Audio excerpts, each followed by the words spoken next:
오늘 말씀은 불교의 도덕과 행복, 불교의 도덕과 행복의 주제로 말씀을 드리겠습니다.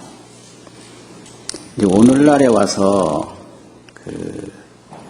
개인의 권리가 많이 늘어났습니다. 그래서 옛날에 비해서 사람의 개인의 권리, 이런 것들이 굉장히 늘어났어요. 그래서 아이들만 하더라도 옛날 아이들이 아닙니다, 지금은. 옛날에는 전적으로 부모에 의지해서 그 아이가 여러 가지가 결정됐지만 요즘에는 아이의 권리를 법으로 보장을 하고 있습니다. 아동보호법이라든지 아동 권리에 대한 법률이 상당히 많이 제정이 되어 있어요. 이래서 갈수록 개인의 권리가 자꾸 더 높아진다 이거죠.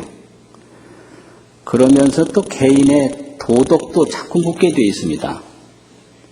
권리가 보장된 만큼 개인의 윤리와 개인의 도덕도 묻지 않을 수가 없거든요.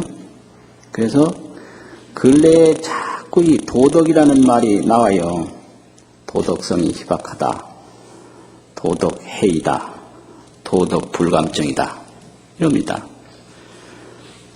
그러면 불교에서는 도덕이라고 하는 것이 기본적으로 어떤 것인가, 여기에 대해서 일찍이 많은 논란이 있었습니다.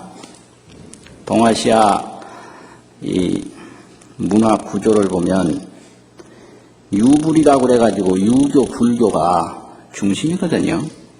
거기다가 철학적으로 도교, 노장 사상도 있지만은 실제로 문화 주역은 유교, 불교가 이 중국이나 한국이나 일본의 중심 문화입니다. 이제 그러다가 보니까 유교의 도덕하고 불교의 도덕하고 전혀 틀립니다. 그래서 유교에서는 불교에 도덕이 없다 이렇게 비난을 해요. 그게 왜 그런가 하니까 육아의 도덕이라고 하는 것은 천명에 순종하고 천명론을 가지고 있거든요. 태어나는 것도 하늘의 명령이요, 살아가는 것도 하늘의 명령이고, 또 복을 받는 것도 하늘의 명령이고, 천명. 그래서 모든 그 사람의 인품과 성격, 또 이런 것이 다 천품이다. 하늘이 준 거라는 거죠, 천품이라는 것은. 그래서 이렇게 천명에 순종을 해야지 역천을 하면 망한다는 거죠. 명심보감에서. 순천자는 존하고 천명에 순종하는 사람은 살아남고 천명을 거슬려서 역천을 하면 멸망을 한다. 그래서 이 순천이 그게 도덕입니다. 천리에 순응해야 된다 이거죠. 그리고 이제 태어나면서부터 국가에 태어나고 또 부모로부터 태어나니까 국가에 충성하고 부모에 효도하고, 이 충효가 유교의 도덕입니다. 그럼 천명에 순응한다는 건 구체적으로 뭐냐? 사람이 태어날 때부터 하늘에서 인의 예지를 타고 태어났다라는 거죠. 인의 예지. 그래서 인의와 예지를 잘 따르면 그건 천명에 순종하는 것이고, 인의 예지를 따르지 않으면 천명을 거슬리는 것이다. 이렇게 돼가지고. 그리고 충성과 효도를 잘 하면 그거는 도덕이 높은 것이고, 충성과 효도를 안 하면 그건 도덕이 없는 것이다. 이게 이제 유교의 도덕관입니다. 근데 불교는 그럼 어떠냐? 그런 쪽으로 보면 불교는 도덕이 없는 거예요. 출가를 해버리니까 나라에 충성하고는 관계가 없는 거죠. 또 출가를 해버리니까 부모를 모실 수가 없지 않습니까? 그래서 불교를 일러서 유교에서 무군무부라고 인군도 없고 군주도 없고 말하자면 부모도 없다. 그래서 무부요, 무군이다. 유교 관점에서 보면 불교는 국가가 없다 이거죠. 군왕이 없다. 또 부모가 없다. 아주 불효다. 이렇게 비난을 해요. 그래서 불교는 군주도 없고 부모도 없는 그런 가르침이라고. 그래서 이제 이렇게 되는 것은 그 인류가 행복하기 위해서 여러 가지 교설 체계를 만들었는데 그걸 문화라고 합니다. 문화. 서양에서는 서양 사람들이 행복하기 위해서 여러 가지를 가르치고 설명하고 교설 체계를 만들었고 동양에서는 동양에서대로 이제 행복하려고 교설 체계를 만들었는데 그 무엇을 강조하느냐 하는 그 구조, 그 내용을 가지고 살아가는데 그걸 문화라고 그러거든요. 그럼 유교 문화적 구조에서 보면 불교는 분명히 도덕이 없는 거예요. 그거는 충효가 아니고 그 인간의 마음을 천명이라고 절대 안 보죠. 그러니까 순천이 아니다 이거지. 그럼 불교의 도덕이라고 하는 것은 뭐냐? 불교의 도덕은 자각각타하는 것이 불교의 도덕입니다. 뭐 충성이나 하고 효도하는 것은 불교에서는 의미가 없어요. 그것은 그렇게 해봤댔자 결국은 윤회고를 면할 수 없다. 윤회의 되풀이일 뿐이다. 이렇게 보는 거예요. 그래서 문화구조가 전혀 다르다는 거죠. 그럼 금생에도 또 윤회를 하고 내생에도 또 윤회를 하고 생자 필멸이요 난자는 반드시 죽고 해자정리라 만난 자는 반드시 헤어진다. 그러니까 이런 윤회를 면할 수가 없는 게 충효의 도덕이라는 거죠. 그러면 불교는 뭐냐? 죽음이 없고 고통이 없는 것을 내가 스스로 깨달아서 이게 도덕이거든요. 이걸 해탈이라고 그러죠. 그 해탈의 세계, 죽음이 없는 세계, 고통이 없는 세계. 인간에게 가장 중요한 게 불교에서는 이 죽음과 해탈, 고통으로 본 거예요. 그래서 이 고통과 죽음에서 완전히 벗어나는 것이 그게 도덕이다. 그래서 죽음과 고통이 없는 것을 내가 스스로 깨닫는 것. 그게 도덕이고 죽음과 고통이 없는 세계를 다른 사람에게 깨닫게 하는 게 그게 도덕이다. 이게 불교의 도덕입니다. 그래서 이걸 스스로 깨닫는 걸 자각이라고 그러고 다른 사람에게 깨닫게 하는 걸 각타라고 그럽니다. 각타. 다른 일을 깨우친다 이거죠. 그럼 스스로 깨닫는 걸 지혜라고 그러고 다른 사람을 깨닫게 하는 걸 자비라고 해요. 그래서 불교의 도덕은 이 해탈이 도덕이고 스스로 깨달아서 다른 사람을 깨닫게 하는 게 도덕이고 지혜와 자비를 실천하는 것이 도덕입니다.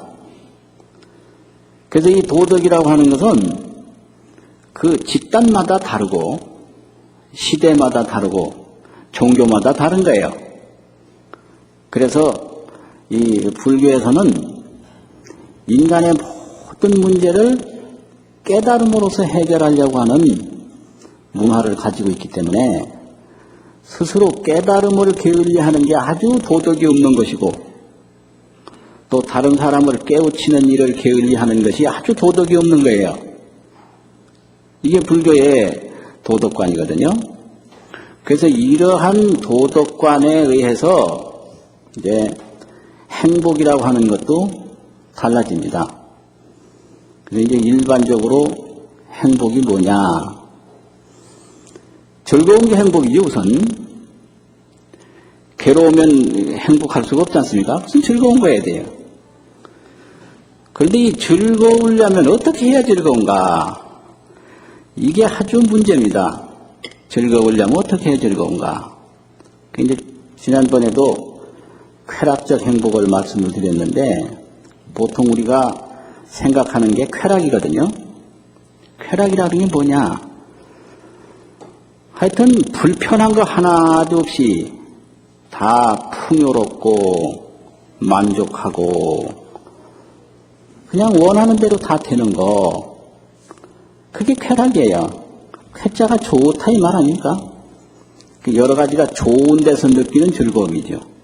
그러니까 의식주의 즐거움, 좋은 거 먹고 좋은 거 가지고 좋은 집에서 살고 좋은 옷 입고 이 생활이 아주 풍요롭고 원하는 대로 되고 부족한 거 하나 없이 만족한 거, 이런 속에서 즐거움을 느끼는 것을 쾌락이라고 합니다. 그런데 이 세상에 그 쾌락이 항상 보장되어 있는 것은 근본적으로 있을 수가 없거든요. 이게 물건을요 많이 가지면 그 많이 가지고 있는 즐거움도 있지만 많이 가지고 있는 불편함이 또 생겨버려요. 그래서 이 쾌락 속에는 사람으로부터 얻는 쾌락도 있고 물질로부터 얻는 쾌락도 있고 건강으로부터 얻는 쾌락이 있는데, 이제 자기 몸과 다른 사람과 물질과 이 세 가지가 있어야 돼요. 건강이 있어야 되고 사람이 있어야 되고 물질이 있어야 되고, 이게 이제 한 가지라도 빠지면 쾌락이 안 됩니다. 그래서 몸이 우선 건강해야 되거든요. 그런데 몸이 건강하면 좋은 것만 있느냐? 절대 좋은 것만 있는 게 아니에요. 이게 건강을 잘 유지하려면 도덕률이 있어야 되는데, 이 도덕을 잘못 지키면 건강한 몸으로부터 오히려 화가 생기는 거예요. 그래서 젊은 사람들이 이 이성에 조심하라, 공자님이 먼저 경계한 게 그거예요. 혈기가 왕성할 때는 가장 빠지기 쉬운 과목이 이성의 과목이거든요. 그래서 건강하면서도 그 도덕적으로 규범을 지켜서 자기 그 생활에 원만하고 법도 있는 질서를 지킨다는 것은 보통 이게 이 정신 수준이나 지혜가 높아가지고는 되는 게 아니에요. 근데 몸이 좀 아프다든지 약하면 그런 방면에 별로 신경 안 써도 될 수가 있어요. 그리고 나이가 많으면 누가 연애하자고도 안 하고 그러니까 남녀 간의 도덕은 별로 신경 안 써도 되거든요. 그 노인 되면 그거 하나 좋은 거예요. 뭐 삼각관계에 휘말릴 필요도 없고 사각관계에 빠질 필요도 없고 이런 거죠. 그러니까 반대로 7, 80이 넘는데 건강이 20, 30대하고 똑같다. 좋은 점이 있지만 굉장한 또 개인적으로 어려운 점이 있는 거예요. 그래서 나이가 많으면 나이 먹은 짓을 해야 되는데, 이제 주민등록은 나이가 많은데 행동하는 짓은 철부지 젊은 사람하고 다를 바 없다. 이 문제가 있는 거거든요. 그래서 건강도 좋은 반면에 그걸 관리하려면 굉장히 신경을 써야 된다 이거죠. 사람도 마찬가지예요. 사람도 많이 있으면 좋은데 또 사람으로 말미암아 불편한 게 얼마든지 있습니다.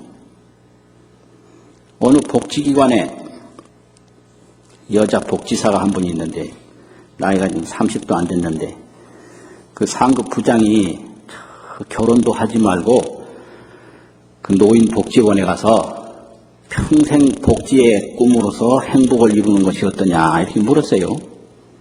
그러니까 그 30이 안 된 여자 복지사 선생이 뭐라고 했겠습니까? 펄쩍대면서 안 돼요, 안 돼요. 나는 결혼해가지고 알콩달콩 살고 싶어요. 이랬다고요. 그 알콩달콩이 뭔지 하여튼 알콩달콩 살고 싶다는 거예요. 그러면 그게 뭐 오손도손이라고 하든지 하여튼 재미있게 살고 싶어요 하든지 그렇게 이해를 합시다. 그러면 거기에는 엄청난 내용이 거기에 있는데, 결혼해가지고 그야말로 오손도손 재미있게 살려면 어떤 남자를 자기 뜻대로 길들이지 아니하면 안 되는 거예요.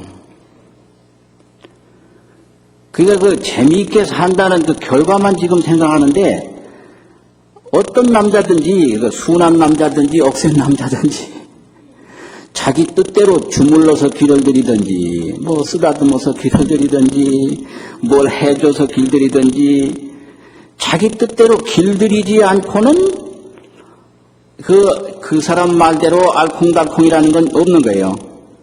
그런데 사람을 길들인다는 게 거의 불가능한 거예요. 우리 어머니가 나를 낳아서 키웠는데 내가 어머니 뜻 안 따르고 지금 엉뚱한 데 와 있잖아요. 자기가 낳아서 키운 자식도 길을 못 들이는데 오다 가다 만난 사람을 어떻게 그래 자기 마음대로 알콩달콩 잘 살 수 있도록 길을 들입니까?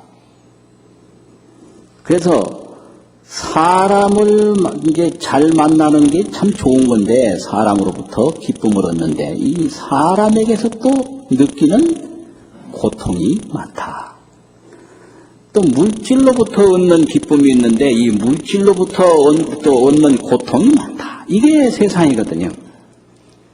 그래서 이렇게 쾌락에는 반드시 대가를 치르게 돼 있고, 쾌락은 그만큼 좋은 면도 있지만 좋지 않은 면도 있다 이거죠. 그런데 사람들은 그 쾌락주의 행복에서 좋은 것만 항상 생각하고 좋은 꿈만 꾸는 거예요.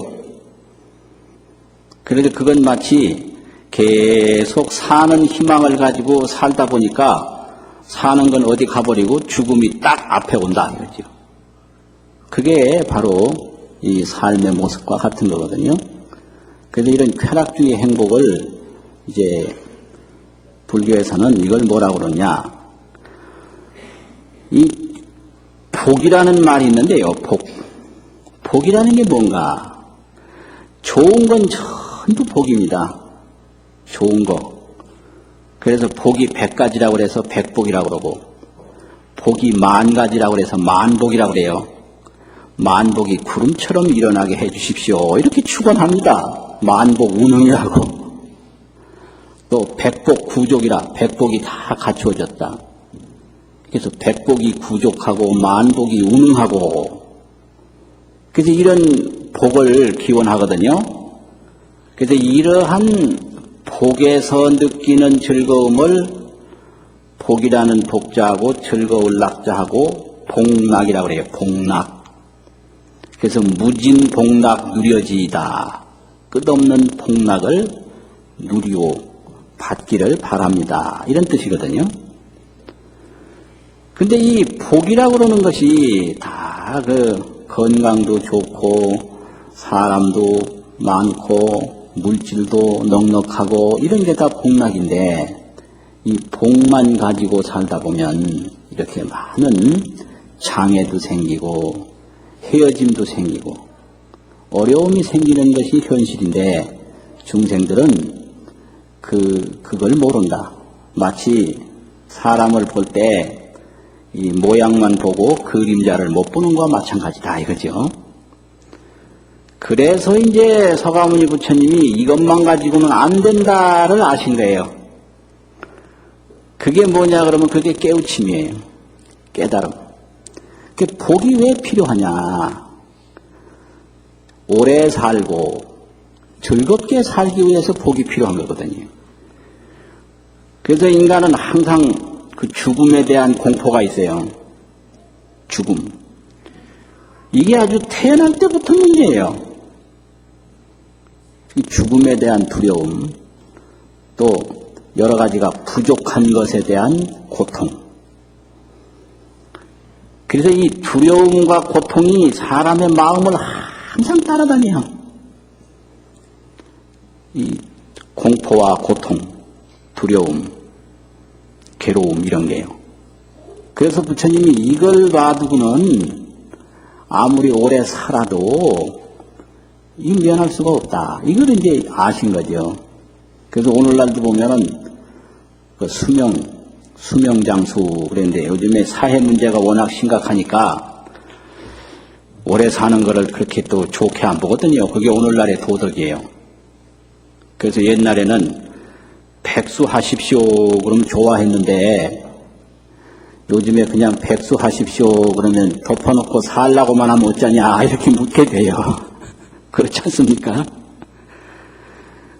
굉장히 이렇게 도덕률이 달라진다 이거죠. 그런데 이 수명장수 복덕구조 이걸 추번해서 계속 지금도 하고 있습니다.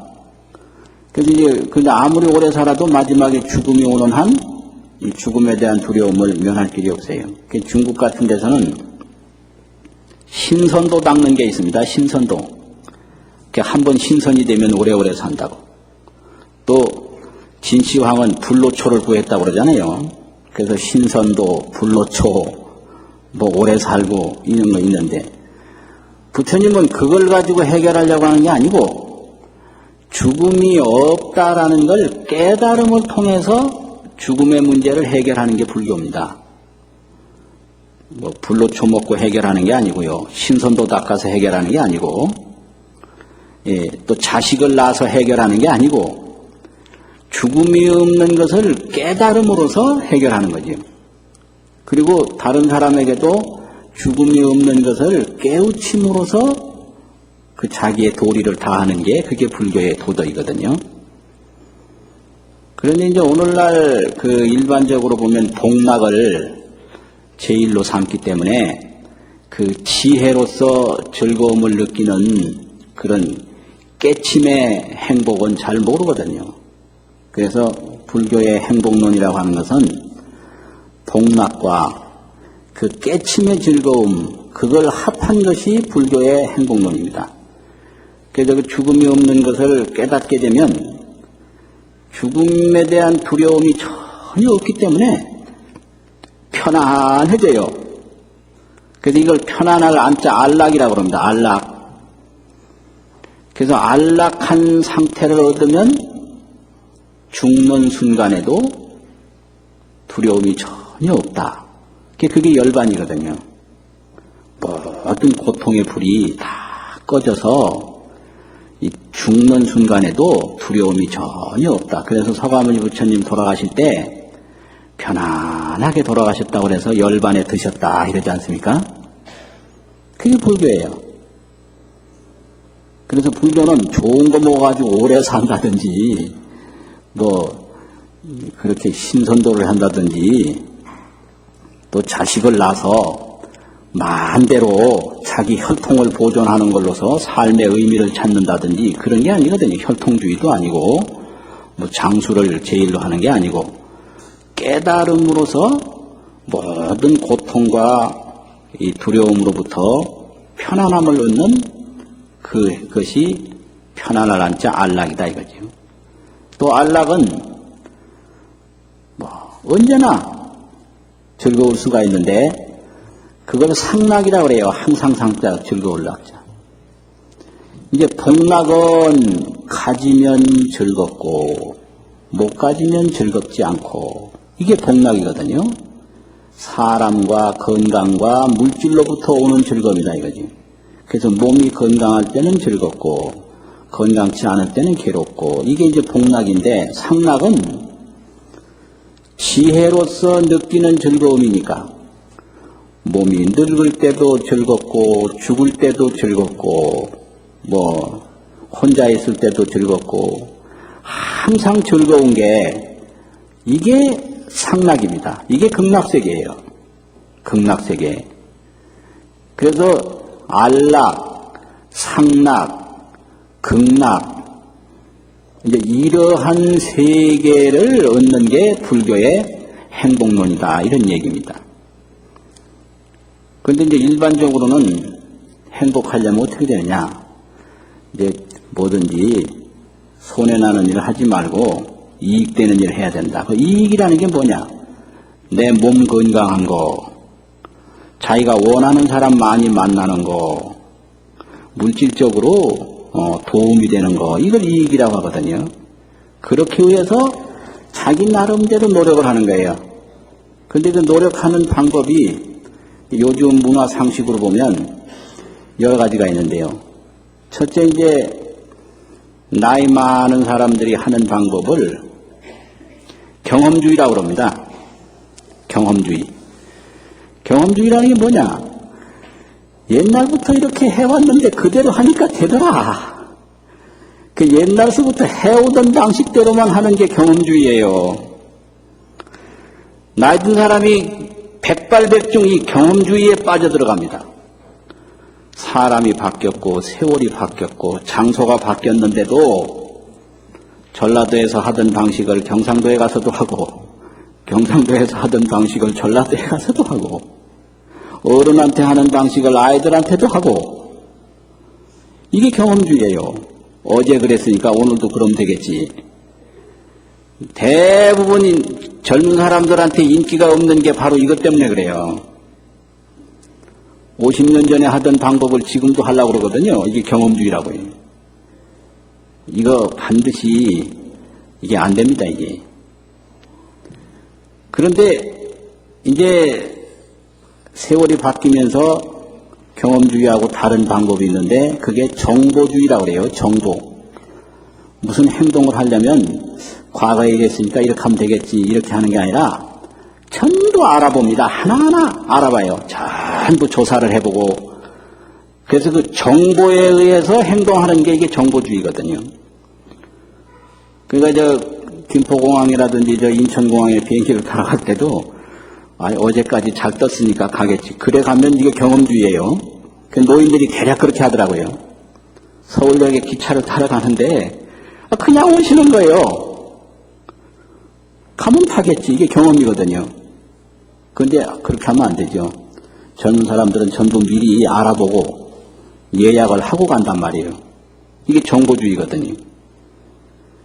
그래서 이게 정보에 의해서 모든 걸 처리하는 것은 정보주의고 경험에 의해서 행동하는 것은 경험주의인데 나이 많은 사람들이 이 정보가 모자라는 거예요. 그래서 옛날 얘기만 자꾸 하니까 젊은 사람들이 딱 그냥 싫어하는 거예요. 옛날 얘기 좀 하지 말라고. 세상이 어찌 돌아가는지 전혀 깜깜하다 그러면서 날이 밝았는데 아직까지 새벽 얘기하고 있다는 거죠. 정보에 그만큼 그런데 이 경험주의와 정보주의가 항상 이게 충돌하게 돼 있어요. 알아보지도 않고 그런다 이러고 그래야만 된다 이렇게 되는 거죠. 그런데 요즘에 또 갑자기 아주 문제가 되는 게 감각주의라는 게 있어요. 감각주의. 피부로 느끼는 걸 좋아해요. 그래서 죽음이라고 하는 것이 뭔가 철학적으로만 얘기하고 뭐 이런 거다. 그러면 젊은 사람들이 졸아요. 졸아. 그러면 죽음을 어떻게 해야 되나? 이 감각적으로 느끼게 하면 인기가 있거든요. 그거 어떻게 하느냐? 관을 하나 딱 짜서 거기 들어가서 한 30분만 누웠다 나와라. 그리고 옆에서 뭐 아이고 하고 뭐 울기도 하고 제사도 지내고 그렇게 하면은 이게 죽음에 대해서 못 느꼈다고 그럽니다. 이 감각주의예요. 그래서 그냥 사랑한다 그러면 안 되고요. 뭐 과자라도 하나 딱 사서 딱 그 사랑을 느끼게 하고 그래서 요즘에는 이 감각주의 모든 행복도 감각에 의존해서 느끼려고 그런다. 그게 그전하고 완전히 다른 거예요. 옛날에는 그냥 믿음을 가지고 느꼈지만 요즘은 감각으로 느낀다. 그래서 그전에는 너는 내 아들 아니고 다리 밑에서 주워왔다. 이래도 믿음이 워낙 강하니까 그 말을 안 믿었거든요. 근데 요즘엔 다리 밑에서 주워왔다 그러면 실제 다리 가봅니다. 내가 여기 어디서 왔는가. 그럼 요즘 큰일 나요, 그러면은. 그러면 안 되는 거예요. 믿음은 약하고 감각이 이제 풍부해서 실제 가서 자기 주워온 그 다리 밑에 가서 찾는다고요. 너는 내 아들 아니다 그러면 진짜 우리 엄마 어디 있는갑다 싶어가지고 엄마 찾으러 나갑니다. 이 감각이란 말이에요. 그래서 그냥 말로만 사랑한다 이건 안 통하고 감각으로 사랑을 느낄 수 있도록 이게 바로 사랑의 이벤트라고 하는 거 아닙니까? 이벤트. 이벤트 문화가 발달한다라는 게 이 감각에 의존한다 이 소리예요. 그 감각을 충족시켜준다. 그러니까 이 뭔가 피부로 느끼도록 하는 거. 그것이 아주 중요한 거예요. 그래서 옛날 나이 많은 교수가 인기가 전혀 없어요. 나이 많은 교수는 이게 이제 이론적으로 그 자기 경험으로 하거든요. 이론과 경험 듣기 싫어해요. 인생이란 뭐 어쩌고 이란이라는 말만 들어도 뭐 이란으로 가든지 뭐 듣기 싫다고는 딱 싫어요. 이게 아주 굉장히 중요한 문제예요. 그래서 요즘에 아주 그 이색적인 게 이 교수 사회에서도 약다른 사람은 그런 걸 시도하거든요. 뭐 술과 건강 뭐 이런 강의가 있다면은 술판을 벌립니다. 술병을 쭉 하나 놓고 술을 체험하게 하면서 이걸 한 잔을 마셨을 때는 맥박이 어떻게 달라지고 두 잔을 마셨을 때는 어떻게 달라지고 기분은 어떻게 달라지고 이게 이제 어떤 반응이 오고 이런 식으로 강의를 시도하는 그 엉뚱한 교수들이 있는데 그게 인기예요. 그런 게요. 그리고 뭐 문학과 무슨 자연 뭐 이런 거 있지 않습니까? 이런 강의를 하나 맡았다 그러면은 거기 강의 계획서에 한 번은 새마을호를 타고 어디까지 갔다 오면서 한다. 그럼 학생 중에는 새마을호 못 타본 학생도 있거든요. 그러니까 그 과목을 다 신청을 해요. 그래가지고 이제 새마을호 한 칸을 다 빌려서 학생하고 쭉 같이 가면서 아이들은 자연을 이렇게 쳐다보고 교수는 그 뒤에다 대고 열심히 강의하고 이게 바로 자연과 문학이라는 게 이런 게 예를 들면 그래서 요즘의 행복은 하여튼 뭐 입으로 느끼고 눈으로 느끼고 몸으로 느끼는 이런 감각주의 음악도 그냥 평범한 가창은 아무 인기가 없고 아주 이 음성을 막 감고 짓지고 이기고 붙여서 이렇게 이 감각에 호소하는 음감을 얼마나 잘 내느냐 이런 이제 가수들이 오늘날 살아남고 옛날식으로 목으로 부르는 가수는 안 돼요. 이제 다 사라지는 거예요. 그 뭐냐 아주 그냥 감각으로 부르는 가수라야 오늘날 감각 시대에 살아남는 거지요. 그래서 요즘에 그 노래 부르는 거 보면요. 저건 소리도 아니고 진기는 것도 아니고 소리를 완전히 떡을 쳐서 문지르고 비비고 으깨가지고 아주 귀를 불편하게 만드는 게 옛날 사람들의 감각인데 신세대는 그게 아니거든요. 이렇게 되어 있다고요. 그게 감각주의예요. 그리고 또 수량주의라고 하는 게 있는데 수량주의가 뭐냐? 미래를 설계하고 기획하는 게 그게 수량주의예요. 어느 정도 성장하면 어느 정도 발전한다. 어떻게 되면 뭐가 어떻다. 이게 전부 기획하는 사람들은 전부가 이게 수량주의입니다. 숫자적으로 확보가 돼 있으면 행복할 줄 알고 전부 이게 집을 짓는 것도 이게 수량화하지 않으면 이런 설계가 나오질 않는 거예요. 도로도 그렇고 앞으로 행복을 설계하는데도 수입이 어느 정도 되면 어느 정도 되고 뭐 이렇게 돼가지고 수량주의에 우리가 미래를 맡길 수밖에 없는 겁니다. 이게 수량주의예요. 모든 그 기획처 기획관리실에서 하는 것은 숫자 노름이거든요. 이제 이런 거에 의존해서 행복을 얻으려고 하는데 이런 것은 한마디로 말해서 복락의 행복이죠. 복을 많이 수용하면 행복하다라는 거예요. 그런데 아무리 이걸 해도 죽음에 대한 두려움은 면할 길이 없다. 또 그런 복은 좋은 것이 있으면 나쁜 것이 있고 그 그림자가 반드시 있는데 그 문제는 속수무책이다라는 거죠. 그래서 여기다가 하나 더 보태서 지혜의 행복, 그 지혜의 편안함까지 갖추고 있어야 언제나 행복할 수 있다 이거죠. 편안한 행복을 누릴 수 있다. 상락, 안락을 누릴 수가 있다. 이제 이런 거예요. 그리고 어떤 사람이 잠자리만 옮기면 잠을 못 잔다고 그래요. 이 사람이 편안해지려면 어떻게 편안해지겠습니까? 하여튼 잠자리만 옮기면 잠을 못 잔대요. 이건 마음에서 오는 거거든요. 마음에서. 이 사람한테 아무리 잠자리를 잘 만들어줘도 편안하게 잠잘 수 없어요.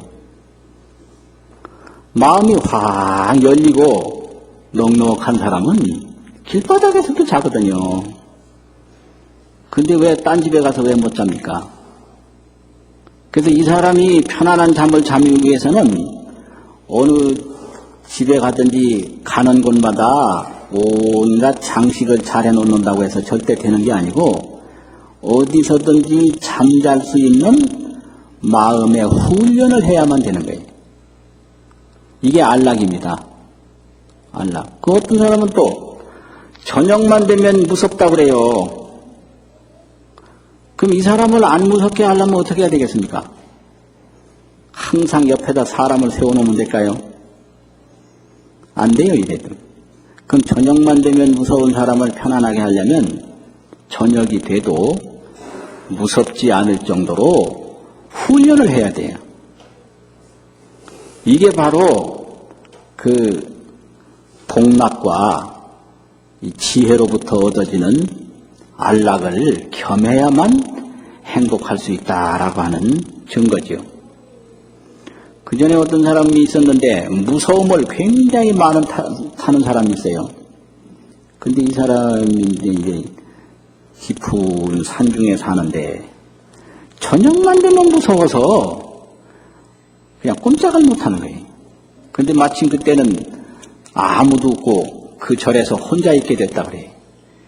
그게 하도 무서워가지고 도저히 잠은 잘 수가 없고 그래서 죽을 힘을 다해서 법당에 가가지고 신묘장구 대다란지를 읽었다는 거예요. 그러니까 잠은 어차피 잘 수가 없으니까 밤새도록 읽고 또 밤새도록 읽고 그래서 사흘 저녁을 혼자 거기서 세우는데 사흘 저녁을 꼭 딱 초저녁부터 새벽까지 이 다란이를 애우면서 세웠다는 겁니다. 근데 이제 마지막 사흘 저녁 새벽쯤 되니까 온몸에서 땀이 그냥 소나기처럼 내리더라는 거죠. 그러고 나서는 시원해지는데요. 그 후로는 밤중에 아무리 혼자 있어도 아무리 산길을 가도 전혀 무서움을 못 느꼈다 이거예요. 이런 겁니다. 이래서 그 두려움이라든지 무서움이라든지 이런 게 이게 어디서 오는 건가? 마음에서 오는 거예요. 그래서 행복할 수 있는 마음의 훈련이 있어야 행복할 수 있는 것이지 밖으로 환경적인 것만 자꾸 잘 만들어가지고는 행복하기가 어렵다 이런 거죠. 그래서 부처님은 그 지혜의 행복과 복락의 행복 이것을 가르친 거예요. 그래서 실질적으로 보면 이 고통이라고 그러는 게요. 마음에서 오는 겁니다. 요즘 젊은 사람 만나면 그런 얘기를 해요. 돌을 많이 닦으면 이 몸의 고통을 다 해결할 수 있지 않겠습니까? 이렇게 얘기를 해요. 그래서 좋은 얘기다. 그럼 몸의 고통을 해결한다는 게 무슨 뜻이냐? 이 대화라는 건 그 사람이 말하고자 하는 핵심을 이해하는 것이 중요하거든요. 그래서 상담에 제일 중요한 것이 말하는 의도, 말하는 뜻을 이해하는 게 그게 아주 첫째예요. 근데 노인들 보면 경험적으로 자기가 중요하다고 하는 것만 자꾸 이야기해주는 노인들이 있어요. 그런 노인들은 젊은 사람이 한 번 딱 만나고는 다시 안 만나려고 그럽니다. 그 어떤 노인 좋아하냐, 노인이라도 그 젊은 사람들이 무슨 말이 하고 싶은지 그 젊은 사람의 말을 자세히 듣는 훈련을 자꾸 해야 되고 그 젊은 사람의 말 뜻을 이해하는 노인들이 인기가 있어요. 근데 무슨 말 하려고 그러는지 전혀 모르고 자기 말만 자꾸 좋은 말 해준다고 그러면서 나중에 아무개 만나가지고 내가 좋은 말 많이 해줬다 이래요. 그 사람은 좋은 말로 들린 게 아니고 그날 아주 고통스러운 날로 기억될 거예요. 아주 고통스러운 날로. 그게 안 되거든요. 그래서 이제 도를 많이 닦으면 그 몸의 고통은 다 해결될 수 있지 않느냐. 그럼 그 해결한다는 게 뭔가? 도 닦은 사람은 하나도 안 아픈 거 이걸 생각하고 있더라고요. 도 닦은 사람은 전혀 아픈 게 없어야 된다. 이거예요, 결국. 그럼 서가모니 부처님도 전혀 안 아팠을까요? 여러분 어떻게 생각하십니까? 도 닦으면 아무리 병이 오고 늙어도 안 아플까요? 이게 중요한 문제입니다, 이걸. 도 닦으면 전혀 안 아프냐 이거예요. 아파요, 아파. 아픈 거예요. 그런데 아픈데 그 아픈 성격이 다른 겁니다. 아픈 성격이. 그럼 보통 사람은 아픈 것보다도 그 자기 마음으로 아픈 게 더 심각한 겁니다. 몸이 아픈 것보다도. 마음이 아픈 게 더 아주 무서운 거예요. 그럼 보통 사람은 이제 내가 아프다 그러면 나는 이제 죽겠구나. 근데 나는 더 살고 싶다. 근데 내가 왜 이렇게 억울하게 죽어야 하는가? 이런 마음의 심세 한탄 때문에 더 아픈 거예요. 몸이 좀 어디 쑤시는 거 이거 아무것도 아니에요. 내가 지금 억울하게 죽는다. 나를 좀 도와줄 사람들이 왜 없느냐? 야속하다. 나의 도움 많이 받은 사람이 어딘지 다 도망갔다. 이런 것 때문에 자기 마음의 고통이 더 커요. 몸의 지금 통증보다. 그런데 부처님은 등창이 나고 늙음이 와도 이렇게 아프구나. 그냥 아픔을 느낄 뿐이지 거기에 대한 두려움이라든지 원망이라든지 한탄이라든지 이런 거 전혀 없는 거예요. 그러니까 아픈 거 그 자체가 즐거운 거예요. 아픈 거 그 자체가. 그 손자가 할아버지 뺨을 딱 때리면 아프죠. 아프면서 괴로운 거예요. 이게 도인의 이게 고통입니다. 이게. 그래서 아예 혼수 상태에 빠졌거나 무슨 전신 마취한 것처럼 아픔을 전혀 못 느끼는 걸로 해결하는 게 아니에요. 그래서 도인이 아픈 거 못 느낀다면 이거는 졸도했거나 전신 마취했거나 혼수 상태에 빠진 거죠. 그렇지 않습니까? 그러고 전이는 아픈 거 못 느낄 수가 없는 거예요. 그런데 부처님도 배고픈 거 다 느끼고 아픈 거 느끼고 추운 거 느끼고 느껴요. 이렇게 배가 고프구나. 그 배고픈 것 자체도 지혜로서 느끼니까 즐거운 거예요. 죽는 것 자체도 지혜로서 죽으니까 즐겁고 혼자 있는 것도 지혜로서 혼자 있으니까 즐겁고 저녁에 홀로 돌아다녀도 지혜로 다니니까 전혀 무섭지 않고 이것이 안락입니다. 편안한 즐거움이라 이거죠. 그래서 이제 불교는 여러 가지 건강과 또 사람과 물질에서 오는 복락과 이렇게 지혜로 얻어지는 안락을 겸했을 때 이것을 어려운 말로 복해구족의 행복이다. 이렇게 얘기해요. 복덕과 지혜가 구족한 행복, 다 갖추어진 행복. 이게 불교의 행복론입니다. 그러니까 복 자체가 나쁜 게 아니죠. 근데 그것만 가지고는 안 되니까 더 지혜를 닦아서 언제나 편안할 수 있고 어디를 가도 편안할 수 있는 지혜를 얻어야 된다 이거죠. 남의 집에 가면 잠 못 자는 게 그게 순전히 자기 마음 때문에 못 자는 거예요. 그 마음이 넉넉해지면 절대 그런 일이 있을 수가 없는 거지요. 그리고 죽음이 두려운 것도 순전히 내가 스스로 두려워하는 거지 사실상으로는 죽음이 없는 거다 이거지요. 그래서 불교의 도덕이라고 하는 것은 내가 먼저 깨닫고 다른 사람을 깨닫게 하는 게 불교의 도덕이고 불교의 행복이라고 하는 것은 이런 물질과 건강에서 오는 복락과 지혜에서 오는 안락을 함께 얻었을 때 거기에 참다운 즐거움이 있다라고 하는 것을 가르친 것이 불교의 행복론입니다. 여러분 행복하세요.